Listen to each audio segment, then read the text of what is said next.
Good afternoon everyone, good afternoon. कैसे हैं आप सब लोग? आप सभी का महासंगम बैच में बहुत बहुत स्वागत है। सुमन कुमार, अजीत कुमार, शिवानी गर्ग, प्रेम प्रकाश कुमार, राहुल, प्रियंक, उषा कुमारी, राहुल राठौड़ और प्रियंका यादव। चलिए जल्दी से लाइव आइए जो बच्चे लाइव नहीं आए हैं। हाँ जी, जल्दी 1 मिनट में लाइव आइए, फिर हम आज की क्लास स्टार्ट करते हैं।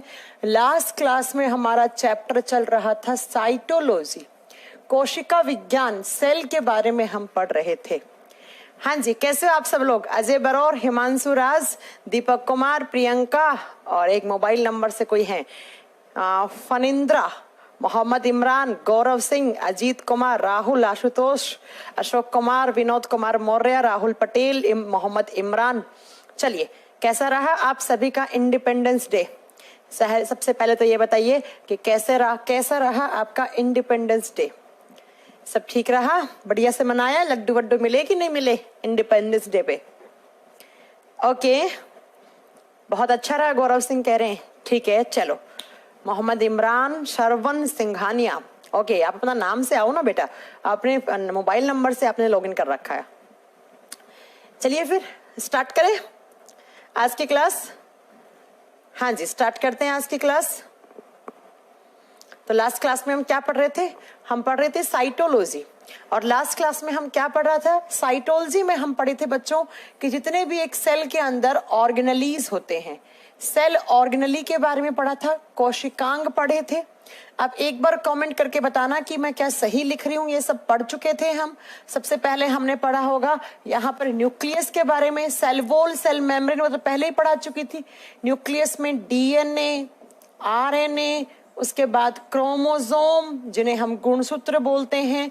क्रोमोसोम के बाद में हमने पढ़ा होगा जीन के बारे में, जो जेनेटिक्स की सबसे छोटी इकाई मानी जाती है। हम माइटोकॉन्ड्रिया के बारे में पढ़ चुके हैं। और जिस बच्चे ने आज क्लास देख रहा है तो वो प्रीवियस क्लास एक बार सारी देख ले, तो आज की क्लास अच्छे से समझ में आएगी, फिर आगे से कंटिन्यू कर लेगा नए चैप्टर के साथ। माइटोकॉन्ड्रिया के बाद हमने पढ़ा था बच्चों लाइसोसोम। ये सारा कुछ तो मुझे ही याद है। उसके बाद हमने पढ़ा था ER, जिसे हम बोलते हैं एंडोप्लाज्मिक रेटिकुलम। ये सब कुछ हम प्रीवियस वीडियोस में पढ़ चुके हैं। ठीक है, अगर अमित कुमार आप न्यू स्टूडेंट हैं तो प्लीज बेटा मेरी रिक्वेस्ट है कि आप क्या करेंगे कि पहले प्रीवियस क्लासेस देख लीजिए, उसके बाद आज की क्लास को मेरे साथ यहाँ से ज्वाइन कर सकते हैं। ठीक है, या फिर ये चैप्टर जब फिनिश हो जाए एक नए चैप्टर के साथ आप लाइव क्लास ज्वाइन कर सकते हैं। Priyanka, good evening Priyanka, Suresh Kumar, Meena. ठीक है, चलो अब हम आज क्या पढ़ने वाले हैं? आज हम सबसे पहले पढ़ेंगे राइबोसोम्स के बारे में। कितने बच्चे जानते हैं राइबोसोम के बारे में? राइबोसोम नाम बहुत बार मैंने प्रीवियस क्लासेस में लिया है। आज हम नेक्स्ट जो यहाँ पर पढ़ने वाले हैं सेल का ऑर्गेनली, कोशिकांग, किसके बारे में? राइबोसोम के बारे में। ठीक है, ठीक है, सारे पढ़ लिए। ओके, मैं जानता हूँ अविनाश, अच्छा आप जानते हैं इसके बारे में। ठीक है, चलो हो गया। चलिए सबको गुड इवनिंग भैया, सबको गुड इवनिंग। जो लेट आ रहे हैं उन सबको गुड इवनिंग। आप गुड इवनिंग बोलिएगा या आप बोल सकते हैं गुड आफ्टरनून भी बोल सकते हैं, है ना? चलो, हाँ जी, राइबोसोम, ध्यान से सुनिएगा। राइबोसोम्स क्या होते हैं? एक सेल के अंदर राइबो का मतलब मैं आपको बहुत बार बता चुकी हूं बच्चों। राइबो का मतलब होता है यहाँ पर प्रोटीन। राइबो का मतलब क्या होता है? प्रोटीन। मैंने कहा था जब भी आप राइबो या फिर राइबोसोम टर्म देखें उसका मतलब क्या होता है? प्रोटीन। और जो सोम होते हैं, सोम का मतलब होता है ग्रेन्यूल, और ग्रेन्यूल का मतलब होता है कण, ऐसे छोटे छोटे कण ऐसे। तो हमारी सेल्स के अंदर ऐसे ग्रेन्यूल जो कि प्रोटीन बनाने का काम करते हैं। सेल्स के अंदर ऐसे छोटे छोटे कण या ऐसे छोटे छोटे ग्रेन्यूल्स जो आपको सिर्फ और सिर्फ इलेक्ट्रॉन माइक्रोस्कोप से विजिबल होंगे बच्चा। उन कणों को, उन ग्रेन्यूल को, जो ग्रेन्यूल क्या बनाने का काम करते हैं? प्रोटीन बनाने का काम करते हैं। उन सेल ऑर्गेनली को कहा जाता है राइबोसोम। जैसे मैं आपको दिखाऊं, ये एक सेल है। थोड़ी सी ब्राइटनेस कम करती हूँ ताकि आपको अच्छे से दिखे। 1 मिनट रुकिएगा, थोड़ा मुझे ब्राइटनेस कम करने दीजिए, नहीं तो आप बोलोगे मैम ब्राइटनेस ज्यादा है थोड़ी देर के बाद। चलो अब विजिबल हो जाएगा। सुनो बच्चों, ये मान लो एक सेल है, ये रही सेल। इसमें ऐसे छोटे छोटे आपको ग्रेन्यूल्स दिखेंगे। देखो ये दिखा रखा, थोड़ा सा जूम करके आपको दिखाती हूं ताकि आपको अच्छे से विजिबल हो। ये सेल है, इस सेल के अंदर यहां लिखा हुआ है राइबोसोम, और ऐसे छोटे छोटे डॉट पार्टिकल्स पड़े हैं। देखो कुछ यहां है, कुछ यहां है, कुछ यहां है, कुछ यहां है, कुछ यहां है, कुछ यहां है।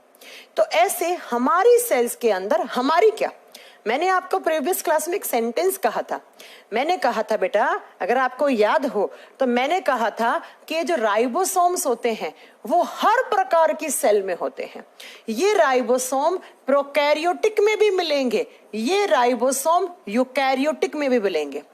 इस धरती पर जितने भी सेल्स होते हैं, कोई बैक्टीरिया की सेल हो, कोई एल्गी शैवाल की सेल हो, प्लांट की सेल हो, एनिमल की सेल हो, जितनी भी सारी सेल्स होती हैं उन सब सेल्स में आपको राइबोसोम देखने को मिलेगा। क्यों? क्योंकि मैंने कहा था इस धरती पर जितने भी जीव हैं वो दो टाइप की सेल से मिलकर बने हुए हैं, या तो प्रोकैरियोटिक या यूकैरियोटिक। तो इन दोनों टाइप की सेल्स में ये कण प्रेजेंट होते हैं, ये ग्रेन्यूल पाए जाते हैं, और इन्हीं ग्रेन्यूल को राइबोसोम कहते हैं। इसीलिए मैंने कहा था कि ये हर प्रकार की सेल्स में होते हैं, तो इनका नाम हमने रखा था कि it is the universal cell component या यूनिवर्सल सेल ऑर्गेनेली। और यूनिवर्सल सेल ऑर्गेनेली का मतलब क्या है? सार्वभौमिक, सार्वभौमिक कोशिकांग किसे माना जाता है अगर एग्जाम में आ जाए तो ये हर प्रकार की सेल में प्रेजेंट है, हर प्रकार की सेल में इसकी प्रेजेंस होती है, इसलिए हम इसे क्या कहते हैं? यूनिवर्सल सेल ऑर्गेनेलीज या यूनिवर्सल सेल कंपोनेंट। क्यों? क्योंकि बेटा आप याद करोगे कि ये दोनों टाइप की सेल्स में होता है। It is present in prokaryotic cells and as well as eukaryotic cell. ये दोनों टाइप की सेल्स में है, और इस धरती पर जितने भी जीव हैं उन सब में या तो प्रोकैरियोटिक सेल्स होंगी या यूकैरियोटिक सेल होंगी। इसका मतलब आप ये कहना चाह रही हैं मैम कि राइबोसोम किसी भी बैक्टीरिया की सेल में होगा? यस, बिल्कुल राइबोसोम होगा।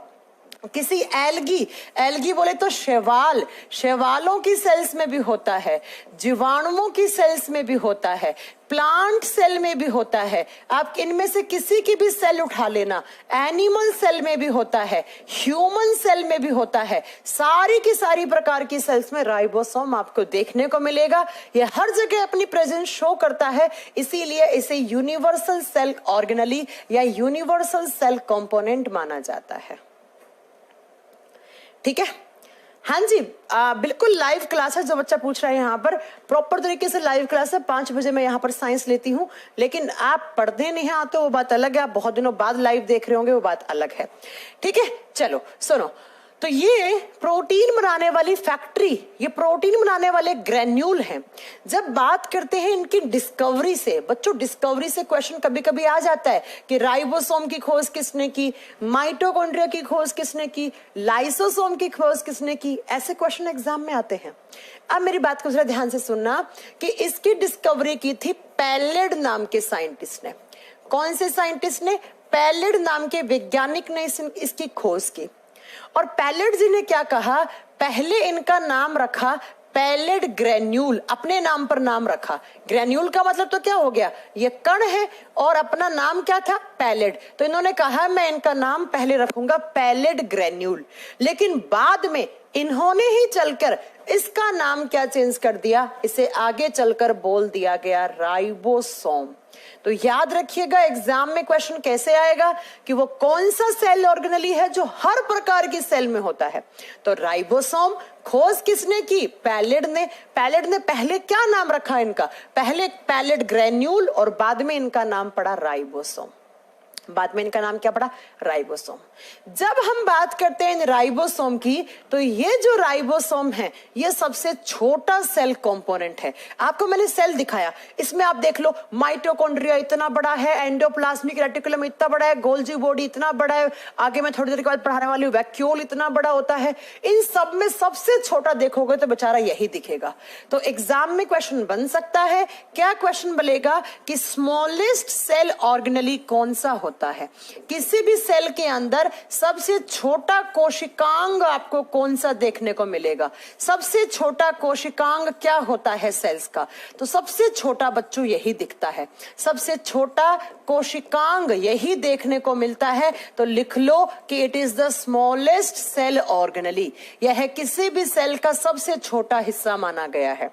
याद करो पिछली क्लासेस में सबसे बड़ा बताया था क्या होता है? सबसे बड़ा न्यूक्लियस है, याद रखा करो पिछली क्लास। उसके बाद कौन बड़ा है? माइटोकॉन्ड्रिया बड़ा है। लेकिन सबसे छोटा पूछे तो क्या करके आना है एग्जाम में? सबसे छोटा पूछे तो राइबोसोम करके आना है। ठीक है राजेश कुमार मीना, आप बेटा प्रीवियस क्लासेस देख लें, जो पहले जितनी भी क्लासेस हो चुकी हैं पहले वो जाकर देखिएगा, तो आपको अच्छे से आज की क्लास समझ में आएगी। जब आप राइबोसोम की बात करते हो, एक बच्चे ने मुझसे पूछा है कि मैम क्या राइबोसोम एक सेल में एक होता है? नहीं, बहुत ज्यादा, बहुत ज्यादा। तेजवीर क्या हुआ आपको? क्या प्रॉब्लम है आपकी? बताइएगा क्या प्रॉब्लम है आपकी? क्या प्रॉब्लम आपकी सॉल्व नहीं हुई है? अपना कॉन्टेक्ट नंबर लिख दो, मैं आपको मैनेजमेंट से आपको कॉल बैक करवा दूंगी। ठीक है, चलो सुनो, जब आप बात करते हो किसकी? राइबोसोम की, तो हमारी एक सेल में, एक बच्चा पूछ रहा ना इसलिए मैं बता रही हूं कि मैम एक सेल में क्या एक राइबोसोम होता है? नहीं, हमारी एक सेल में अप्रोक्स 10 मिलियन राइबोसोम होते हैं, 10 मिलियन पर सेल। अगर आपसे पूछे कि जो ह्यूमंस की सेल्स होती हैं, ह्यूमन सेल्स मतलब मनुष्य की कोशिकाओं में राइबोसोम की संख्या कितनी है, तो आप बताओगे हमारी एक सेल में, एक कोशिका में अप्रोक्स 10 मिलियन राइबोसोम होते हैं। ऐसे छोटे छोटे हैं। ठीक है, प्रीति प्रताप बिल्कुल है लाइव क्लास। मैं आपका नाम बोलूंगी तो आप ये मानेंगे क्या कि लाइव है? हाँ, कैसी बात कर रहे हैं? प्रीति प्रताप कह रही है हेलो ये लाइव है तो बोलिए मेरा नाम या डेट। मतलब हद है यार। मतलब मैं स्टार्टिंग से आकर मैं ये बोल रही हूँ कि आपका इंडिपेंडेंस डे कैसा रहा, तो लाइव ये क्लास और क्या है? बिल्कुल लाइव क्लास है ये, और क्या है? ठीक है, चलो सुनो, तो हमारे बॉडी की एक सेल में अप्रोक्स 10 मिलियन राइबोसोम होते हैं। अब बच्चों मैंने कहा है बैक्टीरिया की सेल में भी होते हैं। एक बैक्टीरिया है, आगे चलकर आपको मालूम चलेगा इस बैक्टीरिया के बारे में, जिसका नाम है इस्चेरिया कोलाई बैक्टीरिया। क्या नाम है इसका? इस्चेरिया कोलाई, और शॉर्ट फॉर्म में इसे लिखा जाता है ई कोलाई बैक्टीरिया। और इस बैक्टीरिया की एक सेल में अप्रोक्स 10,000 राइबोसोम पाए जाते हैं। ये क्वेश्चन पूछा हुआ है इसलिए मैंने आपको नोट करवाया है, क्योंकि ये बैक्टीरिया प्लांट, एल्गी, फंगी सबके सेल्स में प्रेजेंट होता है। इसीलिए तो हमने इसका नाम यूनिवर्सल कंपोनेंट रखा है। इसलिए तो हमने इसका नाम क्या रखा? Universal component of cell. ठीक है, चलो अब मैं क्या, नेक्स्ट पॉइंट क्या आता है? राइबोसोम का फंक्शन क्या है? अगर आपसे पूछ ले कि ये राइबोसोम का काम क्या है, बच्चों जब राइबोसोम का काम की बात करते हैं तो इसे कहा जाता है प्रोटीन फैक्ट्री। वो फैक्ट्री जो हमारी सेल्स में क्या बनाने का काम करती है? प्रोटीन मेकिंग का काम करता है। राइबोसोम वो साइट है, साइट का मतलब होता है जगह, वो जगह है जहां पर क्या बनता है? प्रोटीन बनता है। जैसे आप कहोगे मैम कौन सा प्रोटीन? बच्चों हमारे बॉडी में बहुत सारे प्रोटीन होते हैं। कुछ तो ऐसे प्रोटीन होते हैं जो आप डाइट की फॉर्म में, जब आप खाना खाते हैं तब उस समय आप ले लेते हैं, लेकिन कुछ प्रोटीन हैं जो अपने बॉडी के अंदर बनते हैं। जैसे आपके बालों में प्रोटीन है केराटिन, वो आपके बॉडी में बनता है। आपकी स्किन में होता है कोलेजिन, आपकी हड्डियों में होता है ओसिन प्रोटीन। ये सब प्रोटीन कभी बाहर से नहीं खाते हो आप। इनका फॉर्मेशन, इनका निर्माण, इनका सिंथेसिस कहाँ होता है? हमारे शरीर के अंदर होता है बेटा। हमारे बॉडी के अंदर होता है।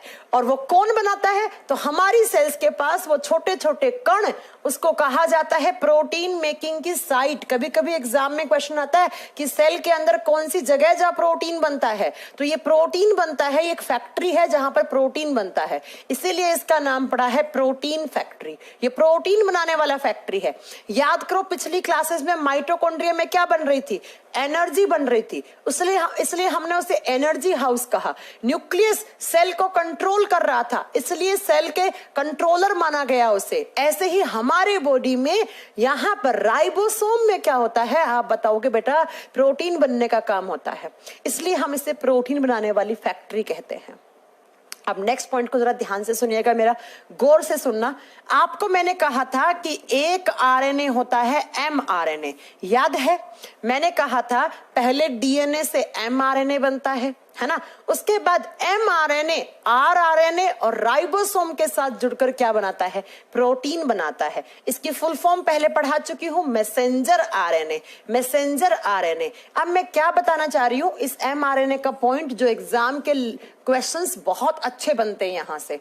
जो मैं बोल रही हूं उसको ध्यान से सुनिएगा, कमेंट सेक्शन पे ध्यान मत दो, कमेंट मत करो। अब कोई कह रहा है मेरे नोट्स नहीं बन पा रहे हैं, इससे ज्यादा अच्छे से नोट्स कोई नहीं बना सकता, आपको कोई नहीं बनवा सकता, ठीक है? अपने आप नोट्स बनाइए, या मैंने जो नोट्स दिए हैं वो बढ़िया तरीके से आप उसको प्रिंट आउट निकाल के और क्लास में आप उसको भी पढ़ सकते हैं।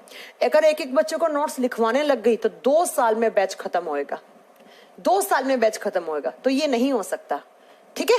ऑनलाइन आपने शायद पहली बार बैच परचेज किया होगा, लेकिन मैंने बहुत सारे बच्चों को पढ़ा रखा है। ऐसे ही पढ़ाया जाता है। आपके पास वीडियो को आप कितनी भी बार देखो, आपके पास कोई रेस्ट्रिक्शंस नहीं है। नोट्स खुद से प्रिपेयर करो, खुद से लिखी हुई चीज बहुत जल्दी आपके ब्रेन में स्टोर होती है बेटा। अब आओ यहां पर, जब हम बात करते हैं इस राइबोसोम की, तो राइबोसोम 2 प्रकार का होता है, 2 टाइप्स ऑफ राइबोसोम्स। मैंने कहा था ना जब राइबोसोम आएगा तो मैं आपको पढ़ाऊंगी, है ना? तो राइबोसोम 2 टाइप का होता है, एक होता है 70S राइबोसोम, एक होता है 80S राइबोसोम।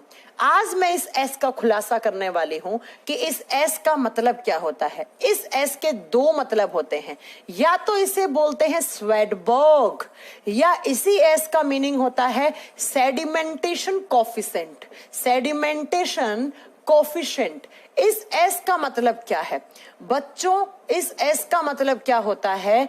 आपने सेल के राइबोसोम को उठाया, एक राइबोसोम लिया 70S टाइप का, एक लिया 80S टाइप का, और उन्हें एक सॉल्यूशन के अंदर डाला, और एक छोटी सी ट्यूब होती है, उस ट्यूब के अंदर डालकर एक मशीन होता है जिसे कहा जाता है सेंट्रीफ्यूगेशन मशीन। आप में से जो साइंस वाले स्टूडेंट होंगे, किसी ने बायोटेक किया होगा, किसी ने एमएससी किया होगा, उसने पक्का देखी होगी लैब में। बायोलॉजी वाली लैब में क्या होता है आप बताओगे कि बायोलॉजी वाली लैब में एक मशीन होती है जिसे बोलते हैं सेडिमेंटेशन, जिसे बोलते हैं सेंट्रीफ्यूगेशन मशीन।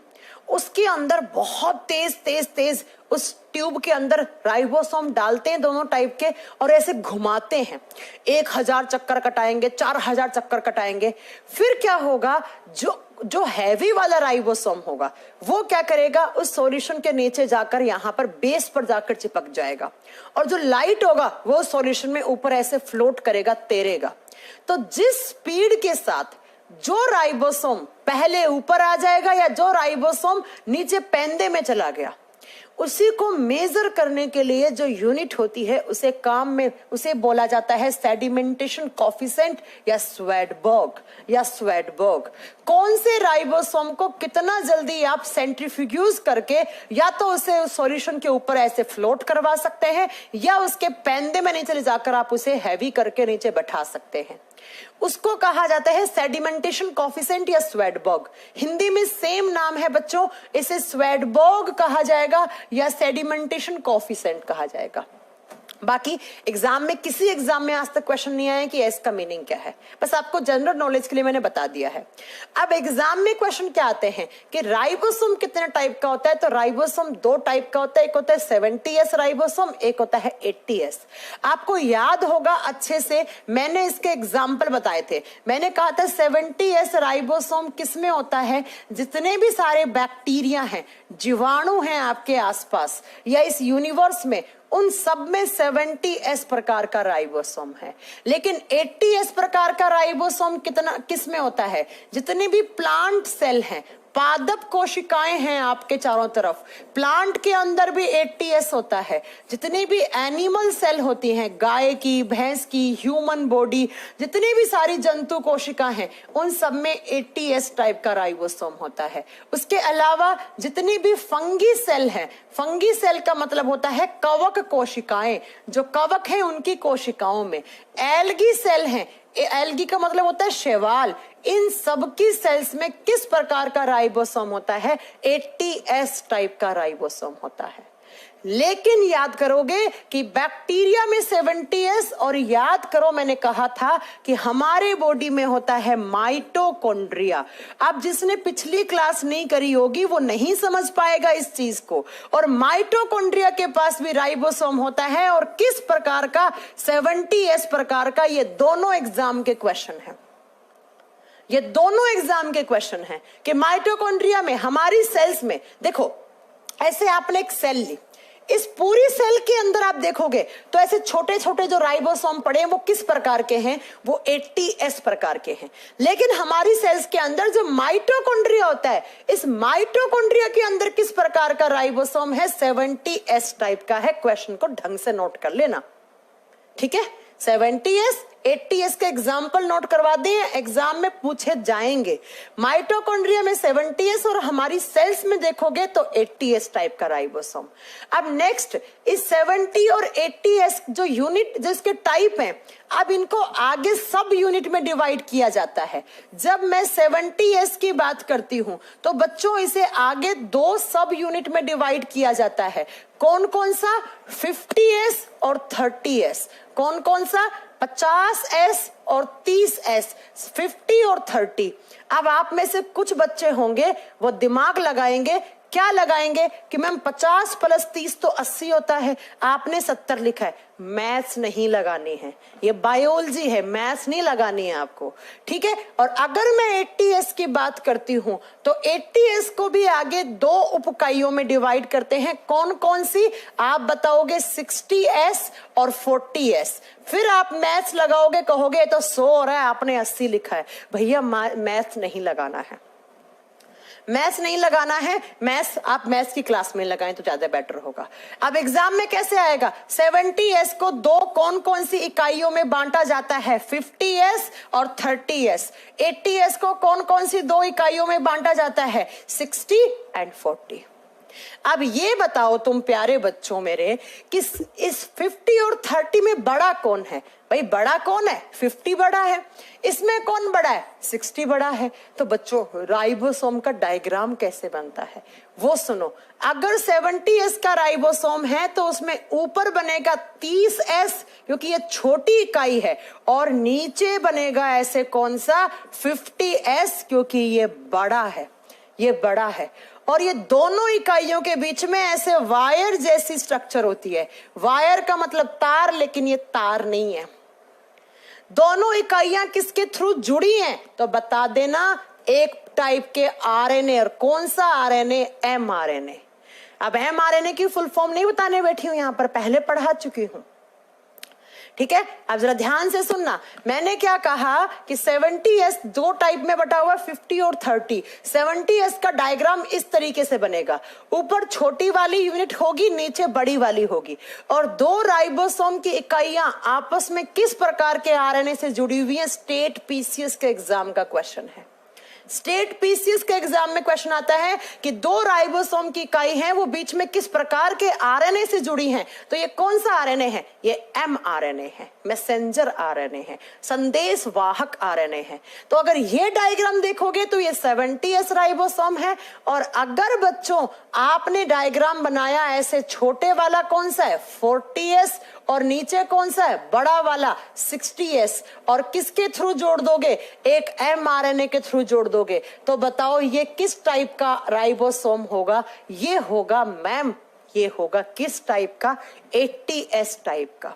तो हमारी सेल्स में इस तरीके का राइबोसोम होगा। बैक्टीरिया की सेल में और माइटोकॉन्ड्रिया की सेल में इस टाइप का राइबोसोम होगा। और मैंने कहा है एक सेल में हमारी अप्रोक्स 10 मिलियन राइबोसोम होते हैं। अब थोड़ा सा मैं ऊपर बता रही हूँ, थोड़ा सा लेवल ज्यादा दे रही हूँ, ध्यान से सुन लेना। जब हमारी सेल्स में, या मान लो बैक्टीरिया की सेल में होगा तो ये होगा, हमारी में होगा तो ये होगा। जब हमारे बॉडी में ऐसे बहुत सारे राइबोसोम mRNA के थ्रू जुड़े हुए होते हैं, ऐसे भाई कहा ना मैंने कि एक सेल में कितने होते हैं, अप्रोक्स 10 मिलियन, तो ऐसे करके dash dash dash dash n number of ribosome. जब हमारे बॉडी में, अब बना दो, ये 40 होगा, ये 60 होगा, क्योंकि हमारे बॉडी की बात हो रही है, 40 60 40 60, तो ऐसे बनकर जो एक सेल के अंदर अप्रोक्स 10 मिलियन राइबोसोम है, वो सारे ऐसे जुड़ते हैं और जुड़कर क्या बनाते हैं, ये बनाते हैं प्रोटीन। ये प्रोटीन बनाने का काम करते हैं। लेकिन जब हमारे बॉडी में बहुत सारे राइबोसोम की सब यूनिट किसके थ्रू जुड़ी हुई होती है, mRNA के थ्रू, तो इस स्ट्रक्चर को नाम दिया जाता है पोलिसोम।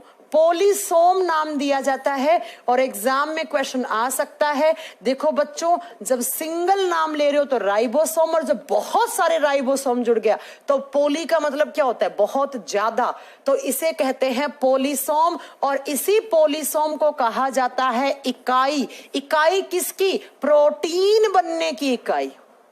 ये एग्जाम का क्वेश्चन है, ये एग्जाम का क्वेश्चन है।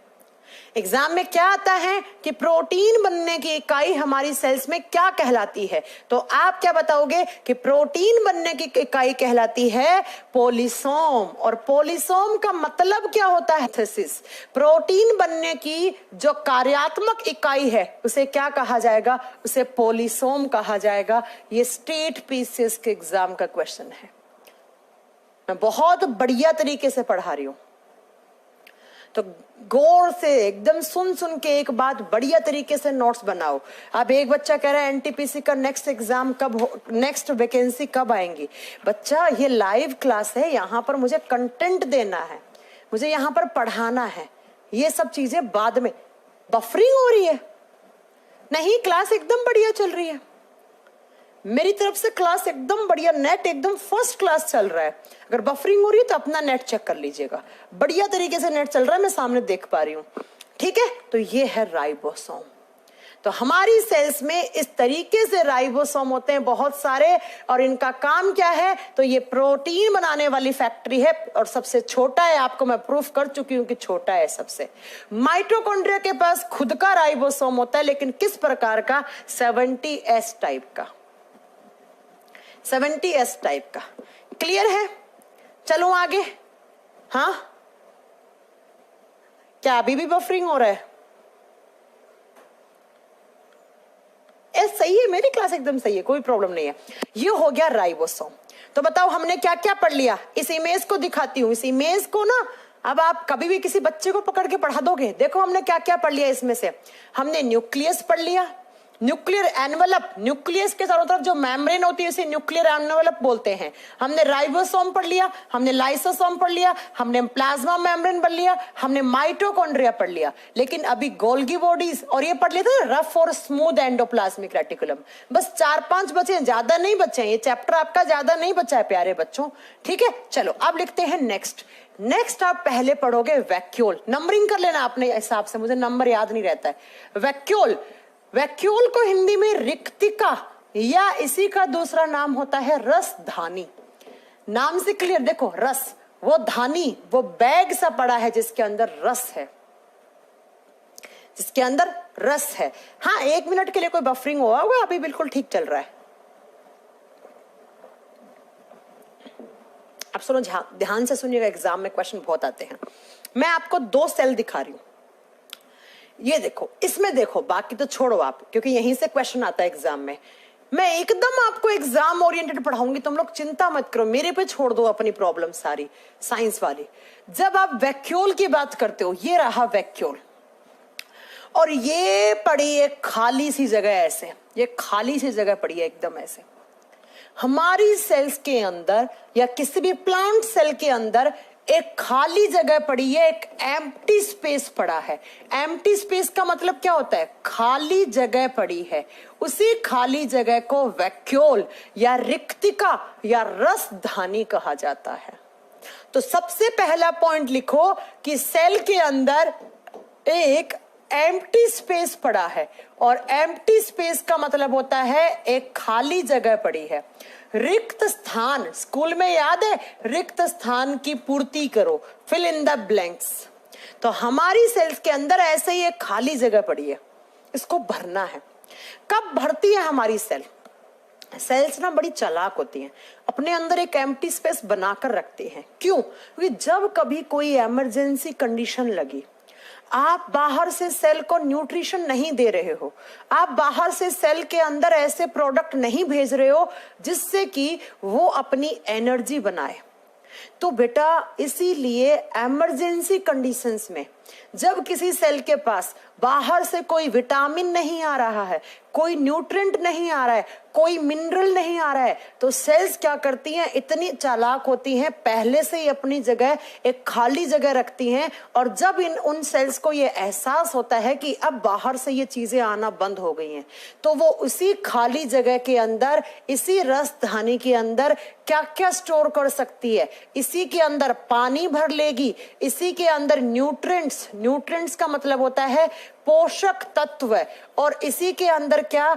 जो भी इस सेल को जरूरी विटामिन है, कोई मिनरल है, इन सबको भर लेती है पहले से ही। कौन? आपकी सेल। जैसे नवरात्रे आते हैं, नवरात्रों में आप फास्ट करते हो, या अगर आप मोमडन्स हो तो आप क्या करते हो, रोजा रखते हो, तो आप क्या करते हो, 7-8 दिन तक खाना नहीं खाते हो।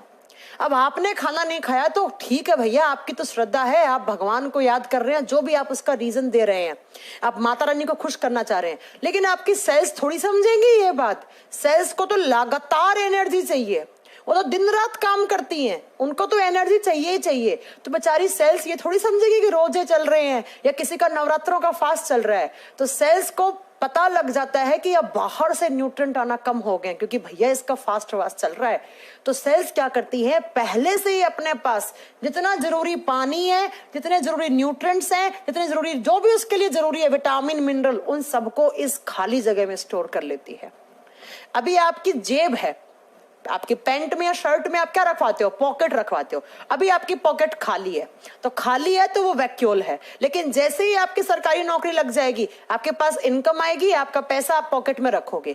इसी तरीके से हमारी सेल्स में खाली जगह पड़ी है, लेकिन किसी दिन आपकी सेल्स के अंदर क्या होगा, किसी भी दिन जरूरत हो जाएगी सेल्स को किस चीज की, कि पानी की, न्यूट्रिएंट्स की, विटामिन की, तो वो इस रसधानी के अंदर स्टोर कर लेगा और इमरजेंसी कंडीशन में यहां से निकाल लेगा।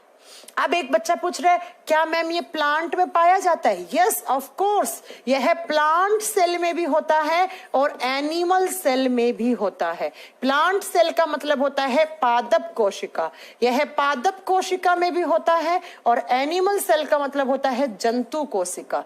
दोनों प्रकार की सेल्स में होता है। लेकिन बच्चों एक बात बताऊं, प्लांट सेल में इसका साइज बड़ा होता है, प्लांट सेल में इसका आकार बड़ा है, जबकि हमारी सेल्स में इस वैक्यूल का आकार क्या होता है, छोटा होता है, छोटा होता है। अब प्लांट बड़ा भी तो है, देखो कितना बड़ा है, आम का पेड़ देखा कितना बड़ा है, तो प्लांट सेल का साइज भी बड़ा होता है।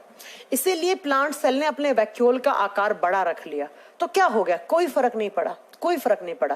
तो एग्जाम में कभी क्वेश्चन आ जाए कि किस प्रकार की सेल्स में, प्लांट और एनिमल में किसमें वैक्यूल का साइज बड़ा होता है, तो प्लांट सेल में बड़ा है और एनिमल सेल में ये छोटा होता है।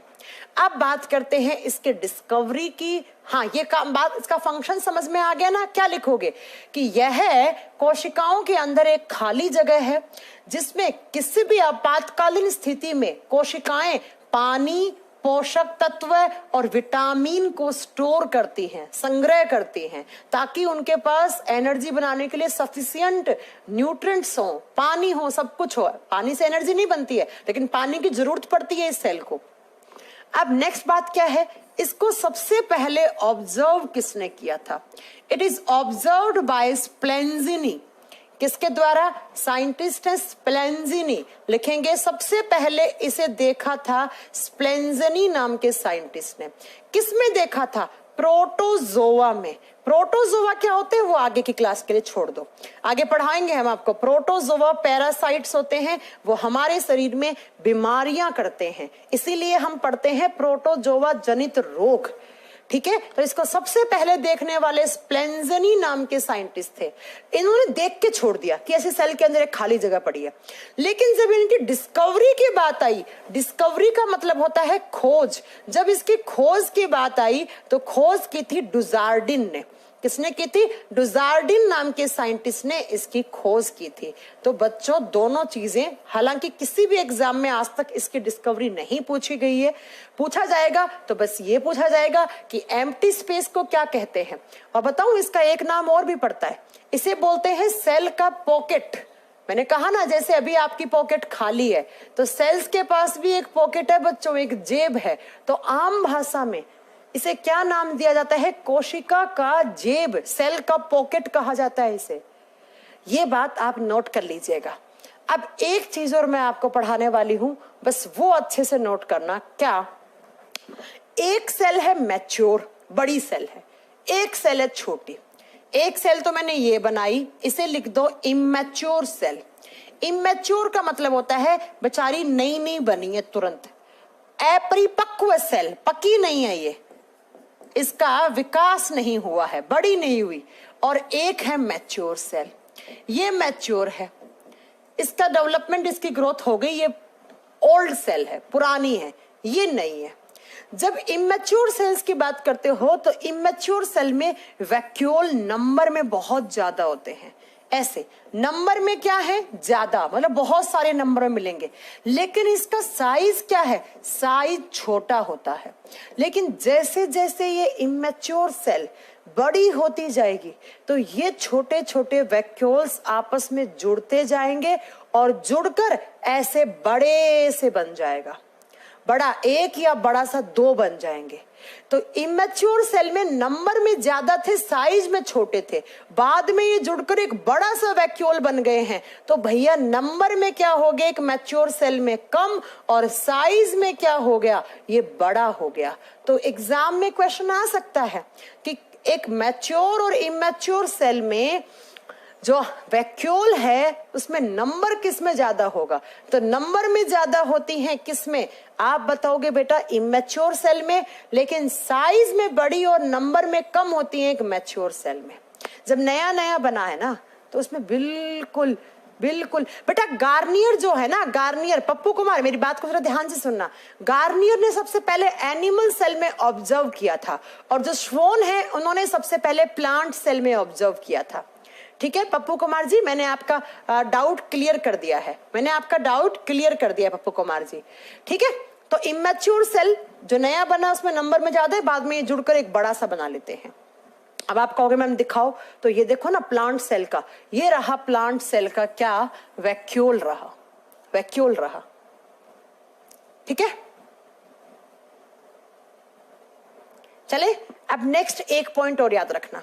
ये जो वैक्यूल है इसके चारों तरफ एक मेम्ब्रेन लगी हुई होती है। ऐसे मेम्ब्रेन तो लगानी पड़ेगी ना, नहीं तो ये थैली है फट जाएगी, और फटने से सारा का सारा रस बाहर आ जाएगा। अब रस का मतलब ये नहीं है कोई जूस किसी का गन्ने का, या रस का मतलब ये नहीं है कि कोई रूबजा, है ना। रस का मतलब है कि इसके अंदर जो भी वाटर, जो भी मिनरल्स, जो भी न्यूट्रिएंट्स, जो भी विटामिन है वो सब है इसके अंदर।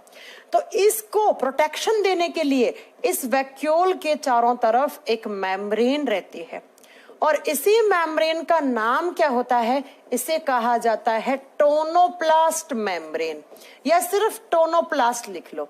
तो कभी एग्जाम में क्वेश्चन आ जाए कि भैया टोनोप्लास्ट क्या है, तो घबराना नहीं है। टोनोप्लास्ट क्या होता है? वैक्यूल के चारों तरफ वैक्यूल को सुरक्षा देने के लिए, प्रोटेक्शन देने के लिए एक मेम्ब्रेन लगी हुई होती है, उसी मेम्ब्रेन को टोनोप्लास्ट कहा जाता है। ये इस वैक्यूल के चारों तरफ पाए जाने वाली एक झिल्ली है। जैसे मैंने बताया था सेल्स के चारों तरफ होती है वो सेल मेम्ब्रेन होती है, जो न्यूक्लियस के चारों तरफ होती है वो न्यूक्लियर मेम्ब्रेन होती है। ऐसे ही टोनोप्लास्ट किसे बोलेंगे? जो वैक्यूल के चारों तरफ एक मेम्ब्रेन है उसे टोनोप्लास्ट, उसे टोनोप्लास्ट कहा जाता है। क्लियर है? बस इतने पॉइंट आपको वैक्यूल के बारे में नोट करने हैं, इससे ज्यादा आपको वैक्यूल के बारे में कुछ भी याद नहीं करना है। समझ में आ गया? तो क्या पढ़ लिया हमने? वैक्यूल पढ़ लिया। नेक्स्ट आपने क्या पढ़ लिया बच्चों? किसके बारे में पढ़ लिया आपने इससे पहले? राइबोसोम के बारे में पढ़ लिया। अब चलेंगे हम नेक्स्ट कंपोनेंट की तरफ, जिससे बहुत सारे क्वेश्चन आते हैं एग्जाम में। इसे अच्छे से नोट करना, कौन कौन से। तो नेक्स्ट नंबर, कितना नंबर हो गया? 9 नंबर, 10 नंबर, जो भी नंबर है बच्चों, मुझे नंबर नहीं याद रहता है, आप खुद से लिख लेना। क्लोरोप्लास्ट नेक्स्ट सेल ऑर्गेनेली है, क्लोरोप्लास्ट, जिसे हम क्या बोलते हैं? हरित लवक। हरित लवक। अच्छा, क्लोरोप्लास्ट नहीं, आप बिल्कुल बेसिक से पढ़ो, ये छोड़ो, आप लिखो प्लास्टिड। बाद में पढ़ाते हैं कि प्लास्टिड के टाइप होते हैं क्लोरोप्लास्ट। आप लिखो प्लास्टिड, जिसे हिंदी में कहा जाता है लवक। प्लास्टिक मत लिख लेना, प्लास्टिड, लवक। और ये प्लास्टिड क्या होते हैं? ये प्लास्टिड सिर्फ और सिर्फ प्लांट सेल में प्रेजेंट होते हैं। Plastids only present in a plant cell. ये सिर्फ पादप कोशिकाओं में पाए जाते हैं, हमारे बॉडी में ये नहीं होते हैं। देखो, ये एक प्लांट सेल है, ये एनिमल सेल है। ये प्लांट है जो हरी दिख रही है, ये एनिमल है। इसमें आपको कहीं पर भी ढूंढ लो, आपको प्लास्टिड या क्लोरोप्लास्ट नाम की कोई चीज नहीं दिखेगी। लेकिन जैसे ही आप यहां दिखोगे, जैसे ही आप यहां देखोगे, तो यहां पर आपको दिखेगा प्लास्टिड या क्लोरोप्लास्ट। ये रहा, क्योंकि प्लास्टिड का टाइप ही होता है क्लोरोप्लास्ट। ये रहा हरे रंग वाला, इसे बोलते हैं क्लोरोप्लास्ट। तो सबसे पहला पॉइंट तो आपको क्या लिखना है कि ये सिर्फ और सिर्फ प्लांट सेल में प्रेजेंट होते हैं, ये पादप कोशिकाओं में पाए जाते हैं। जबकि अगर आपसे पूछ ले कि एनिमल सेल में क्या ये प्रेजेंट होते हैं, आप बताओगे ये जंतु कोशिकाओं में अनुपस्थित होते हैं।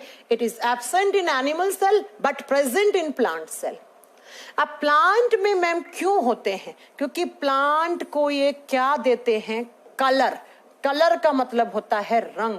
प्लांट सेल के अंदर जो रंग होते हैं, जो कलर होते हैं, उन्हें देने का काम करता है। आपने देखा होगा एक प्लांट के ऊपर जैसे बहुत सारे फल लगते हैं, बहुत सारे फूल लगते हैं। गुलाब के फूल का अलग रंग है, गेंदे के फूल का अलग रंग है, सूरजमुखी के फूल का अलग रंग है, गुड़हल के पौधे का अलग रंग है। गुलाब में भी पिंक गुलाब आता है, रेड गुलाब आता है, ब्लैक रोज भी आता है, पता है आप लोगों को। और ऐसे ही फ्रूट, जो फल मिल रहे हैं, तो फल में देखो सेब का अलग कलर होगा, आम का अलग कलर होगा। सब्जियां मिल रही हैं, हरी मिर्च का अलग कलर है, टमाटर का अलग कलर है। तो बच्चों क्या होता है, जरा ध्यान से सुनिएगा मैं क्या कहना चाह रही हूँ। एक प्लांट के अंदर जितने भी आप कलर देखते हो, जितने भी आप रंग बिरंगे फूल देखते हो, जितने भी आप रंग बिरंगे फल देखते हो, उन सबको रंग देने वाला कलरिंग पार्ट, प्लांट सेल का कलरिंग पार्ट होता है। कलर देने वाला पार्ट कौन सा होता है? प्लास्टिड। अब हमारी सेल्स में क्यों नहीं है? क्या हम ऐसे हैं, एक इंसान लाल कलर का है, एक इंसान काले कलर का है, एक पीले का है, एक सफेद कलर का है, एक पिंक कलर का है? क्या नहीं है? अच्छा हुआ हम लोगों में नहीं है ये। अगर होते तो पता है कैसे होते तुम सब लोग? एक पिंक होता है, एक काला होता है, एक नीला होता है, एक भूरा होता है, एक लाल होता। तो आपकी मम्मी क्या कहती? आपकी मम्मी कहती कि भूरे वाला बच्चा मेरा है, काले वाला तुम्हारा है, लाल वाला तुम्हारा है। हमारी सेल्स में हमारी जो स्किन है, उस स्किन में सिर्फ और सिर्फ एक ही पिगमेंट है। हमारी त्वचा में एक ही पिगमेंट है, दैट इज मिलेनिन। क्या नाम है इसका? मिलेनिन। और मिलेनिन हमारे स्किन को क्या देता है? रंग देता है। अगर ये मिलेनिन सही मात्रा में है तो हम इंडियंस का जो कलर होता है वो होता है। अगर ये मिलेनिन किसी इंसान में थोड़ा सा ज्यादा बन गया तो उसकी स्किन का कलर हो जाएगा डार्क। डार्क मतलब हल्का सा डार्क, ब्लैक कहना तो अच्छा नहीं लगता, डार्क कॉम्प्लेक्स हो जाएगा। अगर ये मेलानिन कम हो गया तो बच्चों उसकी स्किन का कलर कुछ ज्यादा ही गोरा हो जाएगा, वो कुछ ज्यादा ही सफेद हो जाएगा, वो व्हाइट कलर का हो जाएगा। आपने कुछ लोग देखे हैं, कुछ लोगों का ना एक साइड का फेस है, उस पर एकदम मतलब बहुत ही ज्यादा व्हाइट कलर का होता है, किसी किसी के एक हाथ पर ऐसे धब्बे पड़े हुए हैं, बहुत सारे देखे होंगे आपने ऐसे लोग। तो उन लोगों के अंदर कहीं कहीं किसी स्किन के अंदर किसी हिस्से में, जैसे एक गाल पर हो गया, आधी नाक पर होता है, एक हाथ पे होता है, होठ पर भी होता है, उनके क्या होता है, मेलानिन कम हो जाता है, और कम होता है तो वो एक्सेस में गोरे हो जाते हैं। तो याद रखिएगा, हमारी सेल्स के अंदर जो स्किन है, स्किन वाली सेल्स में सिर्फ और सिर्फ मेलानिन है, जिसकी वजह से हमारा कलर है। लेकिन एक प्लांट के ऊपर कितने सारे कलर के फूल लगते हैं, कितने सारे कलर के फल लगते हैं, उन सब के अंदर जो रंग है वो रंग किसकी प्रेजेंस से है, प्लास्टिड की प्रेजेंस से है। इसीलिए हम इसे बोलते हैं प्लांट सेल का कलरिंग पार्ट, रंग देने वाला पार्ट।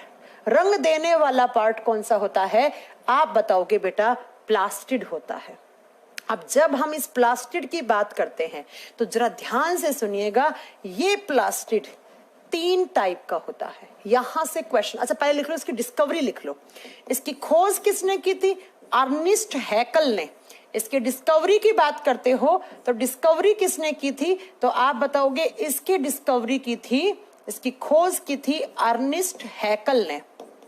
ई हैकल लिखा जाता है, अर्नेस्ट हैकल। हैकल ने एक काम और भी करा था क्लासिफिकेशन में, आगे बताएंगे आपको। हैकल ने इसकी डिस्कवरी की थी। ठीक है, जरा ध्यान से सुन लीजिएगा। अब मैं नेक्स्ट बात आपको क्या बताना चाह रही हूं, बच्चों ध्यान से सुनना है। एग्जाम में क्वेश्चन आएगा ही आएगा जो मैं आपको बता रही हूं वहां पर, लेकिन अभी नहीं बताऊंगी, 2 मिनट के बाद बताऊंगी, अच्छे समझ पाएंगे आप। प्लास्टिड 3 टाइप का होता है। सबसे पहले तो प्लास्टिड के टाइप्स लिखो। There are 3 types of plastids. लवक 3 प्रकार के होते हैं। कौन कौन से, सबसे पहले तो नाम ही याद कर लो, यही आपके लिए बहुत बड़ी बात है। सबसे पहला आता है क्लोरोप्लास्ट। क्लोरोप्लास्ट हिंदी में कहा जाता है हरित लवक, हरे रंग वाले लवक। दूसरा आता है प्यारे बच्चों क्रोमोप्लास्ट, और क्रोमोप्लास्ट को हिंदी में या तो क्रोमोप्लास्ट ही लिखा हुआ आएगा या इसे बोलेंगे वर्णी लवक, वर्णी लवक, या क्रोमोप्लास्ट भी हो सकता है हिंदी में। और 3 नंबर पे आता है, उसे कहा जाता है ल्यूकोप्लास्ट, और हिंदी में कहा जाता है श्वेत वर्णक। श्वेत का मतलब होता है सफेद, जो सफेद रंग देने का काम करते हैं। प्लास्टिड्स 3 टाइप के होते हैं, क्रोमोप्लास्ट, क्लोरोप्लास्ट एंड ल्यूकोप्लास्ट। सबसे पहले तो इनके नाम ही याद कर लोगे, हरित लवक, वर्णी लवक, श्वेत वर्णक। अब जरा ध्यान से सुनिएगा जो मैं बताने वाली हूं। ये प्लास्टिड जो क्लोरोप्लास्ट है, इनके पास एक ग्रीन कलर का पिगमेंट्स होता है। किस कलर का, क्लोरोप्लास्ट के पास हरे रंग के क्या होते हैं, पिगमेंट्स होते हैं। हरे रंग के पिगमेंट्स, और पिगमेंट का मतलब होता है वर्णक। पिगमेंट का मतलब जो कलर देने का काम करे। जैसे मैंने कहा ना मेलानिन पिगमेंट है, ऐसे आ गया, बहुत सारे पिगमेंट्स पढ़ोगे। तो क्या होता है, पिगमेंट का मतलब होता है बच्चों, पिगमेंट का मतलब जो कलर देने का काम करता है। तो किसी प्लांट सेल के अंदर जो क्लोरोप्लास्ट है, उस क्लोरोप्लास्ट के अंदर ग्रीन कलर के पिगमेंट्स होते हैं, हरे रंग के पिगमेंट्स होते हैं।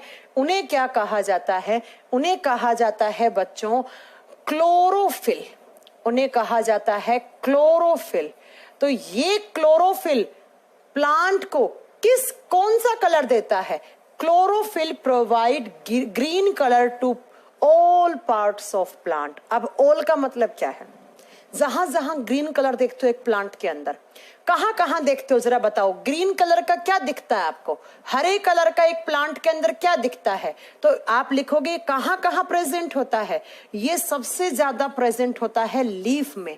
एक प्लांट के पत्ते किस रंग के दिखते हैं, हरे रंग के, और हरा रंग कौन देता है, क्लोरोफिल। क्लोरोफिल किस में है, क्लोरोप्लास्ट में है। ठीक है, दूसरा आपको एक प्लांट के हरे रंग के और क्या दिख सकते हैं, फ्रूट्स दिख सकते हैं, फल दिख सकते हैं, जैसे हरी सब्जियां।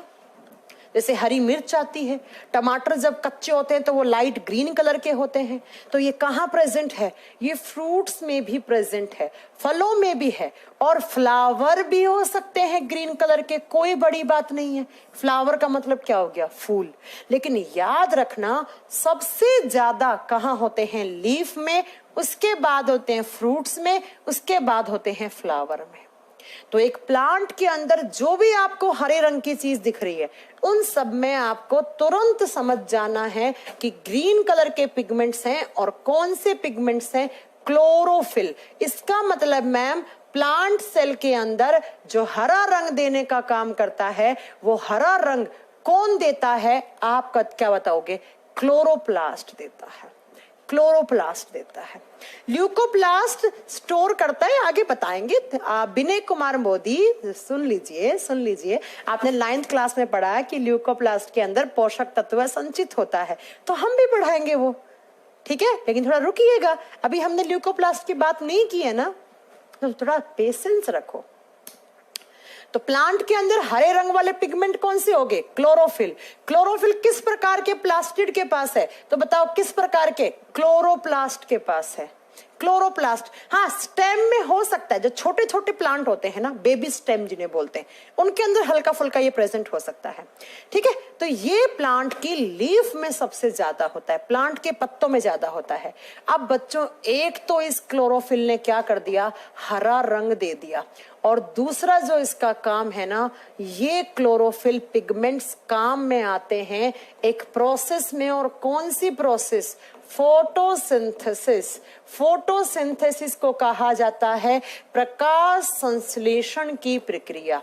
क्लोरोफिल पढ़ा होगा आपने कि ये प्रकाश संश्लेषण की प्रोसेस में हेल्पफुल होते हैं। प्रकाश संश्लेषण की प्रोसेस में क्लोरोफिल पिगमेंट्स काम में आते हैं, ये फोटोसिंथेसिस में भी काम में आते हैं।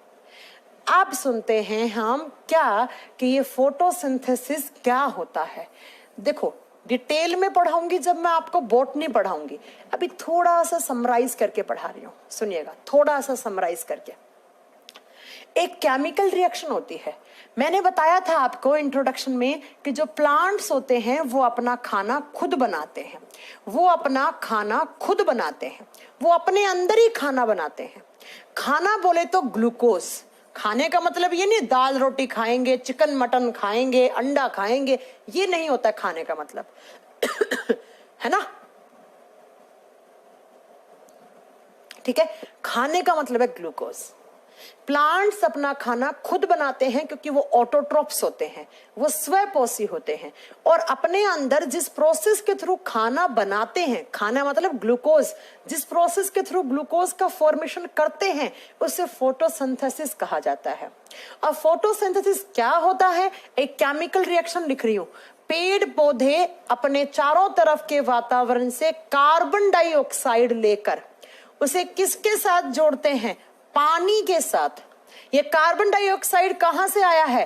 प्लांट्स के चारों तरफ की जो सराउंडिंग्स है, जैसे आप वातावरण बोलते हो, जैसे आप सराउंडिंग्स या एनवायरनमेंट बोलते हो, उसमें एयर है और उस एयर में CO2 है, उस CO2 को लिया पेड़ पौधों ने।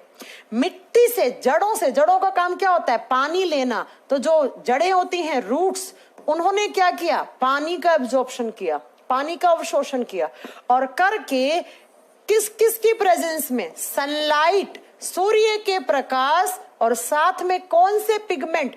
ग्रीन कलर के पिगमेंट्स, जिन्हें हम क्या बोलते हैं? क्लोरोफिल पिगमेंट की प्रेजेंस में अपना फूड बनाते हैं। और फूड पहले लिख रखा है, क्या बनाते हैं?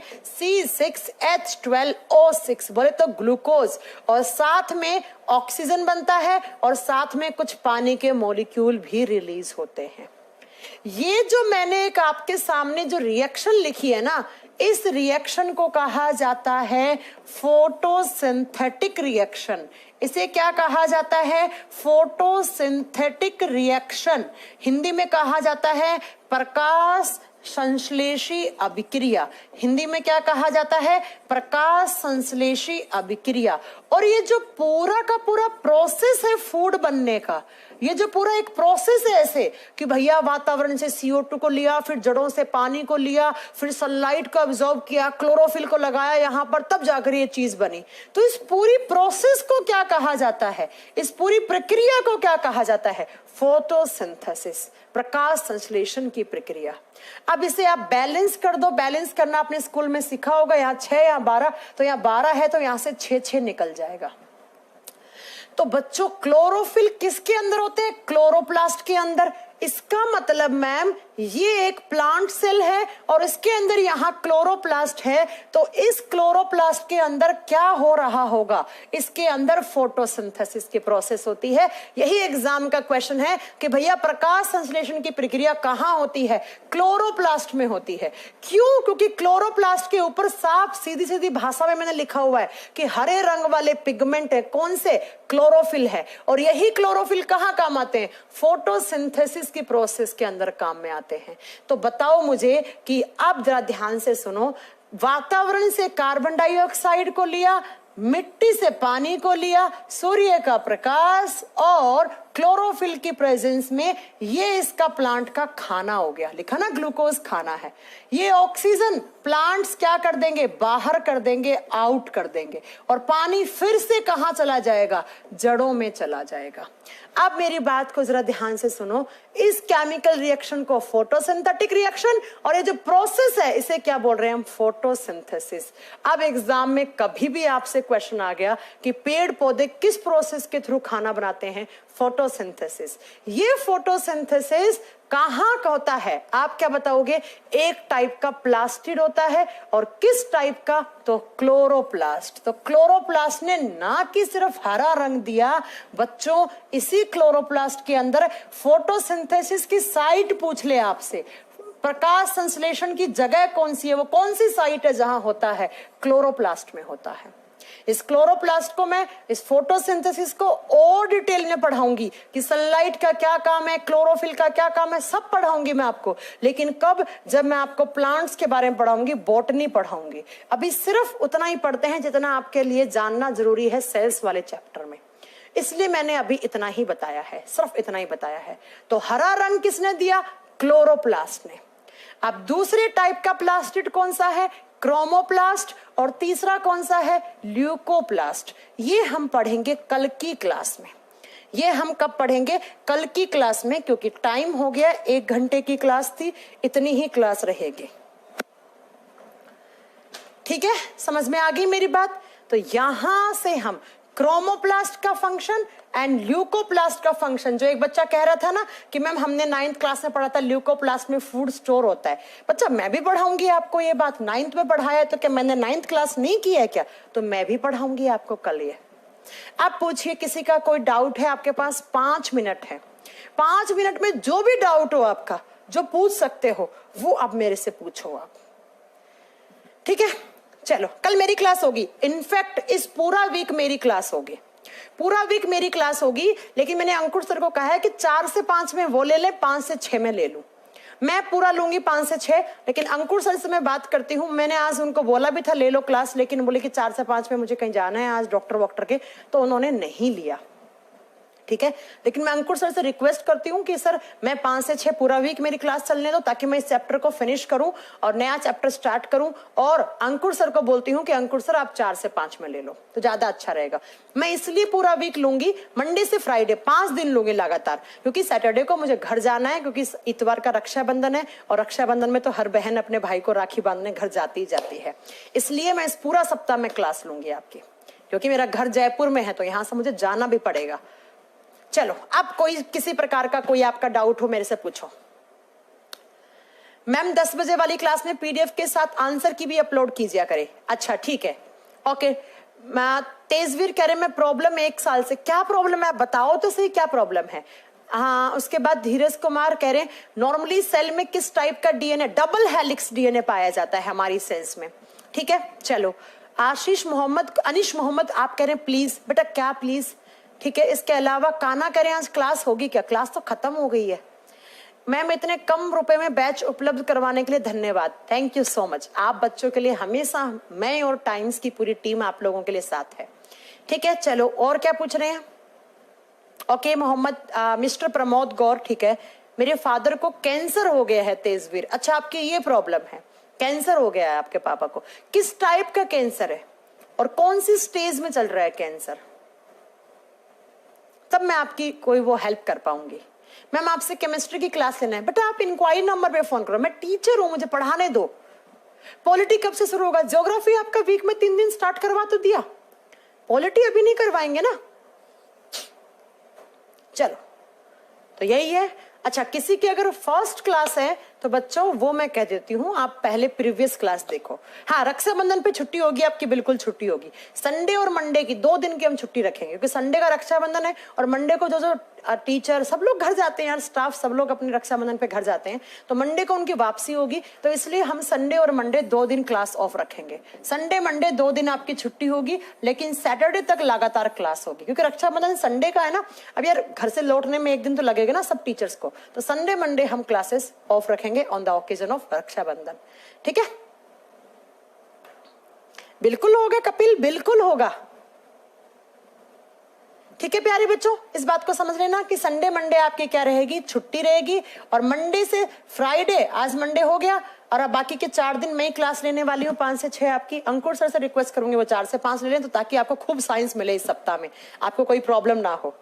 ठीक है, चलो थैंक यू सो मच। आज के लिए डाउट है तो एक नोटबुक बनाओ डाउट की, जब आप बोलोगे उस दिन मैं डाउट क्लास ले लूंगी और आपके डाउट सारे क्लियर वो कर दूंगी। ठीक है, चलिए बाय बाय, टेक केयर, अपना ध्यान रखिए और अच्छे से रहिए। 2 दिन की छुट्टी होगी, 2 दिन की बिल्कुल छुट्टी होगी, मैंने कह दिया ना। संडे को टीचर घर, शनिवार को निकल जाएंगे सब क्लासेस लेकर, लेकिन मेरा घर दूर है तो मुझे थोड़ा जयपुर जाने में समय भी लगेगा, तो मैं शुक्रवार को आपकी क्लास लेकर 6 साढ़े 6 बजे उसके बाद निकल जाऊंगी। शनिवार को मैं नहीं लूंगी, इतवार को नहीं लूंगी, सोमवार को नहीं लूंगी, मंगलवार से वापस अपनी क्लासेस कंटिन्यू कर लूंगी। चलिए bye bye, take care, thank you so much.